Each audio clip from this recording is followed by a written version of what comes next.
ప్రతి అక్షరం ప్రజల పక్షం. HR9 న్యూస్ టీవీకి స్వాగతం, సుస్వాగతం.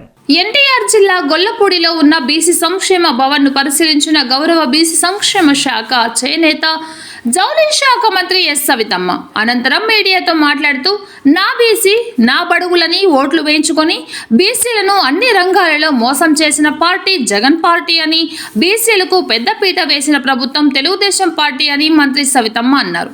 గొప్పల కోసమే కార్పొరేషన్లను ఏర్పాటు చేసి కార్పొరేషన్తో ఒక్క బీసీ కూడా బాగుపడింది లేదు. కార్పొరేషన్ చైర్మన్లకు గత ప్రభుత్వంలో కుర్చీలు లేవు, నిధులు లేవు, విధులు లేవు. కార్పొరేషన్ చైర్మన్లు జీతాలు తీసుకొని వైసీపీ కార్యకర్తల్లా పనిచేశారు. తెలుగుదేశం పార్టీతోనే బీసీల అభివృద్ధి.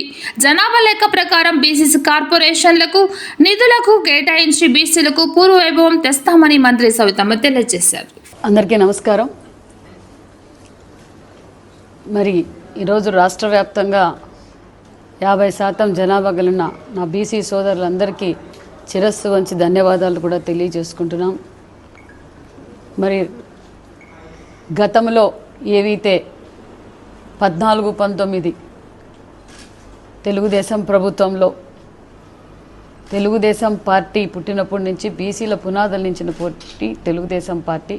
అదేవిధంగా 14 నుంచి 19లో ఒక పక్క రెసిడెన్షియల్ స్కూల్స్ కావచ్చు, బీసీ రెసిడెన్షియల్ స్కూల్స్ కావచ్చు, బీసీ హాస్టల్స్ కావచ్చు, బీసీలను పెద్దపీట వేసింది తెలుగుదేశం ప్రభుత్వం.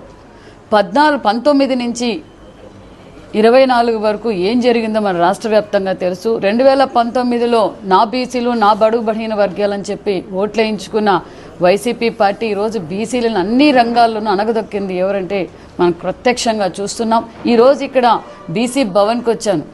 ఏం జరిగింది 5 సంవత్సరాల్లో అంటే కుర్చీలు లేవు, నిధులు లేవు, విధులు లేవు. చెప్పుకోవడానికి కార్పొరేషన్లు ఏర్పాటు చేశారే తప్ప దానివల్ల ఏ బీసీ ఒక్క బీసీ కూడా ప్రయోజనం పొందింది లేదు. అన్ని విధాల వాళ్ళు అభివృద్ధి చెందింది లేదు. ఒక పక్క బీసీల పార్టీ అని చెప్పి ఓట్లు వేయించుకున్నారే తప్ప గతంలో ఎలాంటి అభివృద్ధి జరగలేదు.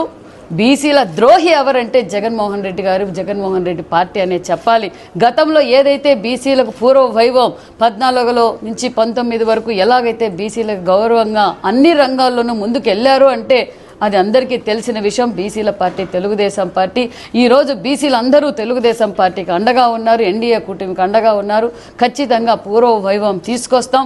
కుర్చీలకు విధులు నిధులు కాకుండా వాళ్ళ సక్రమంగా బీసీలు అన్ని రంగాలను అభివృద్ధి బాటలో తీసుకెళ్ళడానికి కూడా మేము ప్రయత్నిస్తున్నాం. దగ్గరలోనే అన్ని కార్పొరేషన్లు కూడా మేము ఏర్పాటు చేస్తాం. వాళ్ళకి సప్లాన్ ప్రకారం జనాభా లెక్కల ప్రకారం వాళ్ళకి నిధులు కూడా కేటాయిస్తామని కూడా తెలియజేస్తున్నాం. 56 కార్పొరేషన్లు అన్నారే తప్ప కార్పొరేషన్ల చైర్మన్లు జీతాలు తీసుకున్నారే తప్ప వైసీపీ కార్యకర్తల్లా పనిచేశారే తప్ప వాళ్ళు అభివృద్ధి అంటూ చేయలేదు.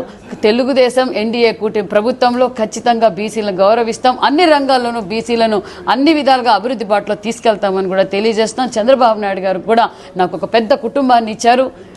జనాభాలో 50% ఉన్న బీసీ వెల్ఫేర్ మినిస్టర్గా కూడా నాకు బాధ్యత, ఖచ్చితంగా నా బాధ్యత నిర్వహిస్తానని కూడా తెలియజేస్తున్నాను.